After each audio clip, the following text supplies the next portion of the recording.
네, 오늘은 사도행전 22장 말씀입니다.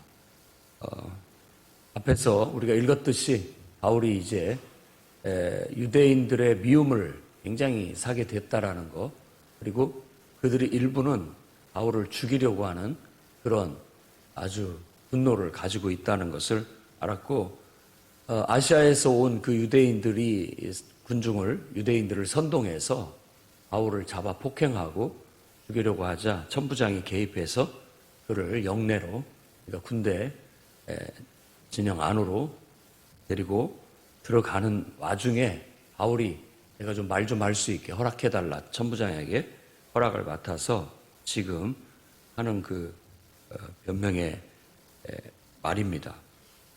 그래서 층대 위에서 히브리 말로, 헬라어도 능통하고 히브리어도 능통하고, 그때 당시 헬라어라고 한다면은 지금으로 친다면 꼭 같지는 않지만 영어를 잘하는 것과 같은 그런 것이라고 볼 수가 있겠습니다. 그래서 이제 자기 민족들 앞에서는 당연히 또 히브리 말로 자기 자신에 대한 간증을 쭉 합니다. 그래서 2절부터 21절까지 바울이라는 사람이 자기 간증을 합니다. 2절에서 5절까지는 출생부터 예수 믿게 된 경위, 예수 믿기 전까지의 이야기.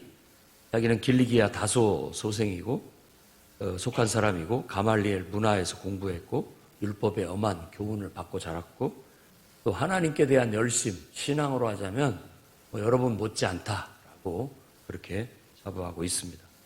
그러다가 다메섹, 그 다메섹으로 가는 것도 바로 예수 믿는 자들, 이 도를 믿는, 예수 믿는 것을 좋지 않게 나도 여겼기 때문에 그들을 잡아다가 감옥에 넣고 또 죽이기도 하고 박해를 했던 것에 대한 이야기를 하는데, 다메섹에 가다가 거기서 그냥 대낮에 빛이 쫙 비쳐 오는데 하늘에서 빛이 비치고 자기가 쓰러지게 되었고, 거기서 바로 예수 그리스도를 만났다. 나사렛 예수를 만났다. 그분을 만나서 내 인생이 완전히 변화되게 됐다라는 얘기를 자세하게 합니다. 그래서 아나니아라는 사람을 통해서 자기가 침례를 받고 그때 실명했던 눈을 다시 보게 됐고, 그러면 주님 내가 무엇을 해야 되겠습니까? 라고 묻자 하나님께서는 나를 이방인에게로 보내서 이방인의 전도를 하는 그런 사명을 주셨다. 이 얘기까지 합니다. 그러자 그 말을 듣고 완전히 더 불에다가 기름 끼얹은 그런 일들이 벌어지게 됐고, 듣는 자들이 소리를 지르면서 안동을 피기 시작합니다. 저런 놈은 죽여마땅하다.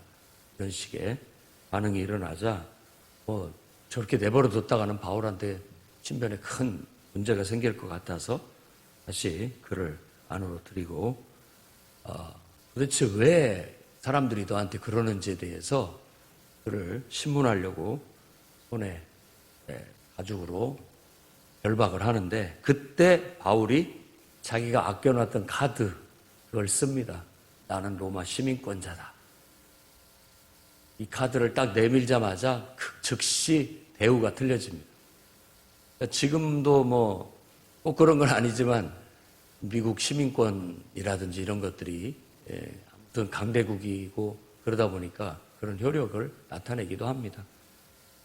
그 당시 때 로마 시민권은 모두 그 피치배 민족 모두에게 다 준 건 아니었고 특별한 사람들만 가지고 있었던 특권이에요.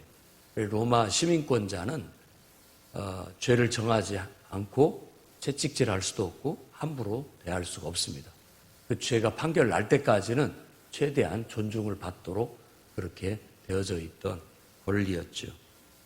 그러니까 그 권리를 딱 주장을 하니까 천부장도 바로 신문하던 사람들을 물리게 되고 시민권자로서의 대우를 하게 되었다라는 그런 얘기를 하고 있습니다.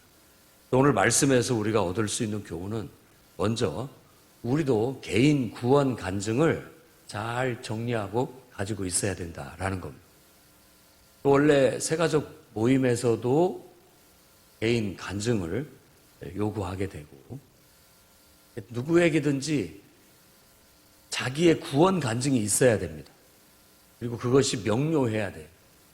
그리고 제자 훈련을 받을 때도 개인 구원 간증을 요구하고 그렇습니다. 그리고 또 더 나아가서 침례를 받을 때도 마찬가지고, 또 여러분 신학교를 갈 때도 다 그걸 요구합니다. 개인 구원 간증문을. 그리고 또 부름을 받은 소명 간증문도 요구하고, 어딜 가든지 이걸 요구받아요. 그러니까 요구를 해서 한다라는 것이 아니라 내가 진짜로 구원을 받았기 때문에 구원받은 간증을 할 수 있어야 된다라는, 크게는 세 부분으로 나눠지죠. 예수 믿기 전, 난 이렇게 살았다. 그러다가 내가 예수님을 이렇게 만났다. 두 번째 단계는 예수님을 만난 경위와 만나서 거듭나게 돼. 물과 성령으로 거듭나게 돼. 예수님을 이렇게 내가 발견하게 됐고, 예수님을 내가 주로 내 인생의 주인으로, 나의 구원자로 내가 그분을 받아들이게 됐고, 순종하는 믿음의 고백으로 내가 이렇게 침례를 받았고, 이렇게 또 성령 체험을 했다라는 그런 간증이 있어야 되겠고, 그 다음에 그렇게 내가 물과 성령으로 거듭난 후에 나는 어떤 사명의 삶을 살고 있는가, 어떻게 변화된 삶을 살고 있는가. 거듭났을 때 우리의 삶을 사명의 삶이라고 말할 수 있어야 됩니다. 그러니까 이제는 내 마음대로 사는 것이 아니라 이제는 하나님이 주신 말씀을 따라 산다라는 뜻이에요. 사명의 삶이라는 건 꼭 주의 종의 길을 간다든지 목회의 길을 간다라는 그런 의미가 아니라, 그런 것은 특별한 경우고, 또 부름을 받은 대로 내가 얼마든지 또 성도로서 교회에서 사역자로 섬길 수 있고, 또 그 후에 나는 복음을 전하는 삶을 살고 있고, 또 하나님을 예배하고 또 주님을 위해서 봉사하는 여러 가지 다양한 하나님께 받은 사명의 삶을 살고 있다라는 것들을 말할 수 있어야 되는데, 이 말이 우리가 쭉 이 바울의 간증을 읽어보면 알겠지만, 자기가 주가 돼서 얘기를 하지만 자기의 삶 속에 하나님이 주인이 돼서 개입하신 이야기를 하고 있는 거예요. 그러니까 내 이야기지만 내 이야기만이 아니라 하나님의 역사에 대한 이야기라는 거예요. 하나님의 이야기. 우리가 히스토리, 영어 역사를 히스토리라고 하는 그분 이야기다라고 말할 수 있는 것처럼, 그의 이야기, 그분의 이야기다라고 말할 수 있는 것처럼, 내 인생 속에 하나님이 어떻게 역사하셨는지 그거에 대한 이야기들을 함으로써 하나님에 대한 이야기를 하는 것을 바로 간증이라고 하는 겁니다. 내 이야기에 끝쳐버리게 된다면 그건 간증이 아니죠. 내 삶 속에 하나님이 어떻게 역사하셨는지에 대해서 얘기를 하기 때문에 하나님에 대한 증언이 되는 겁니다. 그리고 그걸 간증이라고 하는 겁니다. 여러분들도 이런 구원 간증을 한번 글로든지 말로든지 천천히 잘 정리해서 언제든지 그 간증을 활용해 말할 수 있는 그런 사람이 돼야 되겠고, 또 목장이 구성돼서 처음 시작할 때는 각자의 구원 간증을 한 번씩 하고 시작을 하는 것도 괜찮은 방법일 수 있습니다. 모든 사람이 구원에 확신이 있어야 되기 때문에 그렇고, 또 그런 게 이렇게 들어봤는데 분명하지 못한 경우도 있습니다. 구원 간증이 명확하지가 않아요. 그러니까 그냥 사람을 사귀기 위해서 교회에 다니고 있다, 이런 사람들은 우리가 체크를 해서 영적인 분류를 해서 복음을 전해야 됩니다. 예수에 대해서 가르치고 예수를 왜 믿어야 되는지, 또 예수님을 믿는 게 무엇인지, 그래서 믿음의 고백을 어떻게 해야 되는지, 이런 것들을 분명하게 가르쳐야 될 책임이 있습니다. 그걸 가르치고 예수님을 영접하게 해서 그도 물과 성령으로 거듭나게 만들어, 그가 거듭나서 이제 성령의 인도함을 따라 자기도 변화된 사명의 삶을 살 수 있도록 이끌어주는 게 구원이에요. 교회가 해야 할, 가장 중심적으로 해야 될 사역이 바로 그렇게 이 말씀 사역입니다. 구원 구원받게 하는 것이 이 말씀 사역이라고 하는 거예요. 기도하고 말씀을 전해서 그 영혼들이 그 말씀 안에서 거듭나서 하나님의 자녀가 되고 구원받은 백성이 되게 만드는 게 교회가 해야 할 가장 중심 사역인 거예요. 그런 일들을 하기 위한 이제 도움을 주는 모든 요소들이 우리가 봉사하고 또 교제하고 또 같이 주일날 공동 식사를 하고 이런 모든 일들이 그런 일들도 바로 그런 복음 사역을 위하여 뒷받침해주는 그것에 모판을 만들어주는 옥토를 만들어주는 하나의 효과를 주는 사역이라고 할 수 있는 거예요.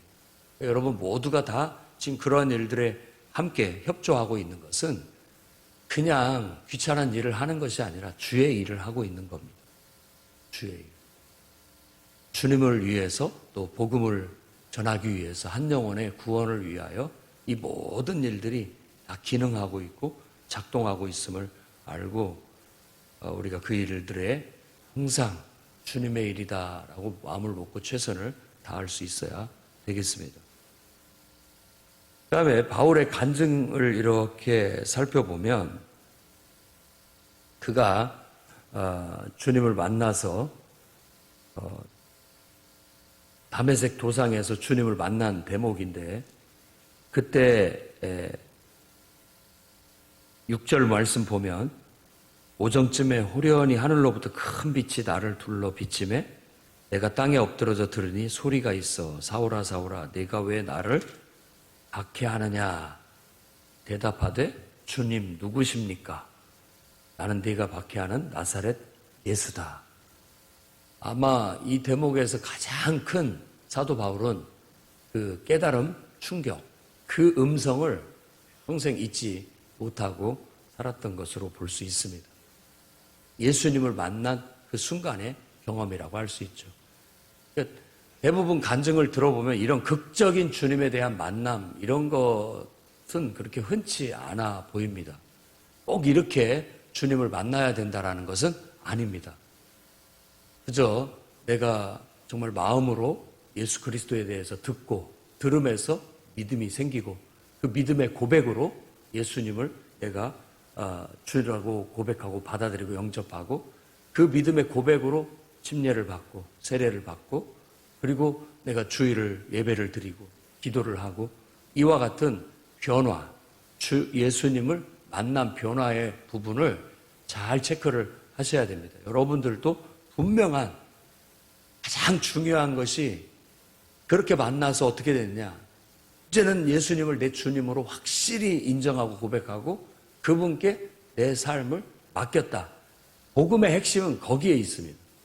그래서 우리가 체크해야 할 부분들은 그 사람이 환상을 보고 하나님의 음성을 듣고 뭐 이런 것들도 그건 하나의 그 사람의 간증이 되겠지만 그래서 어쨌냐 이게 더 중요한 문제예요. 그래서 어떻게 했느냐. 그건 그래서 예수님을 나를 구원할 내 인생의 구원자요. 내 인생의 주인이라고 분명하게 받아들이고 나를 그분께 완전히 맡겼다. 나 자신을 하나님께 맡겼다. 이 부분을 잘 우리가 강조해야 할 필요가 있다고 여겨집니다. 여러분 스스로도 내가 주님께 내 인생을 완전히 맡겼는가? 아니 10%, 20%, 아니 50%도 아니고 80%도 아니고 90%도 아니고 100% 완전히 하나님께 맡겼느냐? 이게 제일 중요한 문제예요. 그래서 새가족이라든 모임이라든지 또 제자훈련 때 특히 이런 구원 간증을 점검하는 것이 바로 그런 부분이에요. 제자훈련은 하나님께 나를 완전히 맡기도록 훈련하는 건데 그 부분을 정확히 하고자 하는 겁니다. 제자훈련을 받았다면 이미 그 사람은 완전히 자신을 하나님께 맡긴 사람이에요. 100%. 그렇게 맡기지 않으면 제자 훈련이 안 됩니다. 그리고 제자로서의 삶을 살 수가 없어요. 그러니까 부분적으로만 제자가 될 수밖에 없는 것이죠. 그런 걸 명확히 하고자 제자 훈련을 받는 겁니다. 그리고 그래야만이 변화된 주님의 일꾼이 될 수가 있기 때문에 그렇다고 볼 수 있는 것이죠. 하나님께 완전히 맡겼느냐.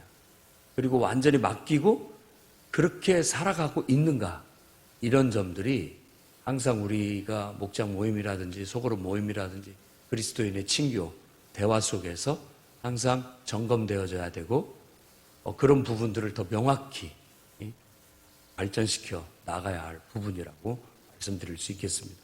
우리가 말씀 사역을 한다, 한 영혼을 돌보고 그 영혼을 이끈다, 그냥 교회 잘 따독여가지고 교회나 잘 다니게 하는 그런 게 아니에요. 그것은 기본적인 거고, 그렇게 하는 이유가 뭐냐, 정말 이 사람이 하나님을 신뢰하고 자신을 완전히 하나님께 맡기고 하나님 말씀을 의지하여 온전히 순종하는 삶을 살아가도록 지도해주고 이끌어주기 위한 거예요. 그렇게 하지 못했을 때 온전히 맡길 수 있도록 깨우쳐주고, 이건 온전히 하나님께 맡긴 게 아니다, 온전히 하나님께 삶을 맡겨야 된다, 하나님 말씀으로 설득하고 또 기도하면서 그를 후원해주고 도와서 온전히 하나님께 맡기고 하나님 말씀대로 살도록 이끌어주는 것이 우리가 해야 할 역할이라는 거예요. 그냥 어린아이 달래듯이 그래 괜찮다 괜찮아 그냥 모든 거 다 용납하고 받아주는 것이 목자의 역할이나 지도자의 역할이 아닙니다. 목자의 역할은 욕을 먹고 그 사람이 싫어하더라도 바른 것을 가르치고 지도하고 변화시켜 그를 성장시키는 것이 진정한 말씀 사역자의 역할이고 가르치는 역할이에요. 그 역할을 잘 해주게 된다면 누군가는 완전히 변화돼서 정말 하나님의 사람이 되고 하나님의 사람으로서 온전한 신앙생활을 할 수 있도록 세워지게 되는 것이고, 그 말을 듣지 않고 순종하지 않으면 어쩔 수 없는 겁니다. 그것은 이제 내가 할 역할은 내가 다 했기 때문에 그 사람의 몫이에요. 이제 그걸 순종해내고 못하고는 그 사람의 몫인 거예요. 내가 내 책임은 다 했다라고 생각하면 되겠고, 늘 기도해주면서 그 사람이 언젠가는 자신을 하나님께 맡기고 온전히 순종할 수 있게 해달라고 기도로 격려하고, 정말 바울이 이렇게 이런 바울 같은 강성들이죠. 끝까지 자기가 옳은 줄 알고 변화되지 못한 이런 영혼들은 하나님께서 이렇게 한 방에 극적으로 깨뜨리시는 걸 알 수가 있어요. 대부분은 그렇지 않지만 그런 사람들은 하나님이 가만 보면은 강하게 역사해야만 깨질 수 있고 변화될 수 있기 때문에 이렇게 한 거예요. 이 말이 그냥 부드럽게 하는 말이지만 하늘에서 빛이 내려갖고 음성이 들릴 때 말에서 내려와서 엎드렸다고 하지만 사실은 완전히 하나님이 치셔가지고 굴러 떨어진 거예요. 그리고 완전히 정신을 잃었고 눈을 실명했어요. 그러니까 어떻게 보면 아마 주변에 같이 갔던 사람은 깜짝 놀라서 이 사람이 왜 이러는 거예요. 혹은 그 빛과 소리에 말에서 굴러 떨어지면서 발작을 했다라고도 볼 수 있어요. 그러니까 뭐 같이 동행했던 사람이 깜짝 놀란 거죠. 그 사람을 들고 다메섹의 숙소로 어디로 가서 이렇게 보호할 정도로 그런 거죠. 그런 경우들이 많습니다. 이런 그리스도 예수 앞에 적대적이었던 사람들이 이렇게 극적으로 하나님을 만나서 변화되어 완전히 능력 있는 일꾼으로 쓰임을 받는 일들이 간혹 있습니다. 우리가 기도하면 정말 그런 일들은 일어날 수 있다고 믿습니다. 아무리 생짜 같고 믿음이 없는 사람 같고 이러더라도 해야 됩니다. 언제까지 인간적인 친밀함으로 그리고 따뜻함으로만 사람을 대해줘서 예배만 어떻게 나오게 한다고 해서 그 영혼들이 다 변화되는 건 아닙니다. 늘 기도해야 되고 그 영혼이 정말로 예수 믿고 구원받을 수 있도록 확실한 확신을 가질 수 있도록 계속 기도해야 돼요. 그 영혼이 완전히 하나님께 자신을 맡기고 의탁하고 철저히 하나님께 맡긴 믿음의 삶을 살 수 있는 그런 사람이 되게 해달라고, 하나님 사람이 되게 해달라고. 그래서 하나님께 사명을 받아서 하나님의 사명을 받은 사명의 삶을 사는 한 인생이, 구원받은 인생이 되게 해달라고 기도하고 그렇게 됐다면 우리가 정말 잘한 거예요. 하나님은 하늘에서 잘했다. 참 잘했다. 내가 너에게 바란 것이 바로 그러한 일이다. 라는 것이죠. 그런 소리를 들을 수 있는 저와 여러분들이 되기를 바랍니다. 그리고 이제 한 가지만 더 이 말씀 속에서 얻을 수 있는 교훈은 우리가 학문이 뛰어나다든지 말을 잘한다든지 또 어떤 남다른 어떤 성취를 이루어서 어떤 면에 일가견이 있는 전문가라든지 이런 요소들, 인생의 커리어들, 여러 가지 내가 가지고 있는 장점들, 이런 것들은 우리가 주의 일을 하는 데 있어서 하나의 도구로 쓰여질 수 있다. 바울이 가지고 있는 태생 때부터 로마 시민권자였다라는 그런 것들은 그가 사역을 하는데 아주 유용하게 쓰여지게 된다라는 겁니다.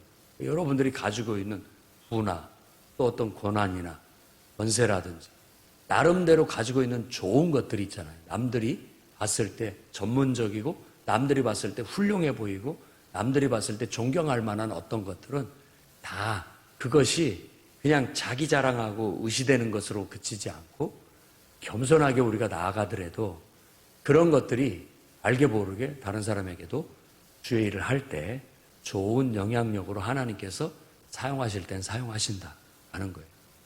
꼭 주님을 위해서만 쓸 수 있는 그런 것들이 되기를 바랍니다. 바울이 얼마든지 이런 것들을 의시되면서 큰 소리 치면서 무시하고 사람들 무시하면서 살 수도 있었겠지만 한 번도 그걸 앞에 내세우지 않았고 정작 자기 목숨이 위험할 때, 꼭 필요할 때 그것을 사용했다는 걸 알 수 있습니다. 겸손함을 알 수 있죠. 가진 자들은 더욱더 겸손하되 또 그런 것들이 주님을 위해서 아름답게 정말 하나님의 이름의 영광을 위해서 잘 쓰여질 수 있도록 활용한다면 그것 또한 아름다운 도구가 돼서 쓰여질 수 있겠다라는 겁니다. 이렇듯 우리도 구원의 분명한 확신을 가지고 또 하나님께서 보내주신 영혼들을 구원의 확신을 갖고 온전히 거듭나 구원받은 사람들로 잘 지도하고 이끌어주고 그들이 하나님의 일꾼으로 성장할 수 있도록 뒷받침해주고 내가 할 수 있는, 내가 가지고 있는 모든 권한과 특권들을 주의 복음을 전하고 영혼 구원하는데 잘 써먹을 수 있는 저와 여러분이 되기를 주의 이름으로 축원합니다. 기도하겠습니다. 거룩하신 주님, 잡아 주옵소서. 정말로 죄인 중에 괴수인 저희들을 하나님 만나주시고 하나님이 우리의 창조자이시고 진정한 의미에서 우리의 주인이시고 우리의 구원자 되시고 우리의 생명의 근원이 되시며 우리의 모든 것 되심을 깨닫게 하시고 우리의 삶을 주님께 의탁하게 하사 전적으로 이제는 하나님께 모든 걸 내어 맡겨 내가 사는 것이 아니라 이제는 내 안에 그리스도께서 사시듯 삶을 살도록 이끌어주시니 감사합니다.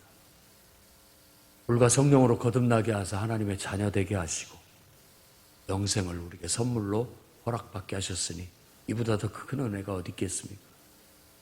사람들이 듣든지 안 듣든지 내가 구원의 확신을 가지고 구원받은 이 진실을 다른 사람에게 진실되게 전하고 말하게 하시고 그들도 나처럼 구원받고 하나님의 자녀가 되고 영생을 소망하며 사는 인생들로 변화되기를 소망하고 또 위하여 기도하고 설득하며 가르치고 지도하고 이끌며 사는 삶을 평생 살다가 주님을 만나게 해 주옵소서.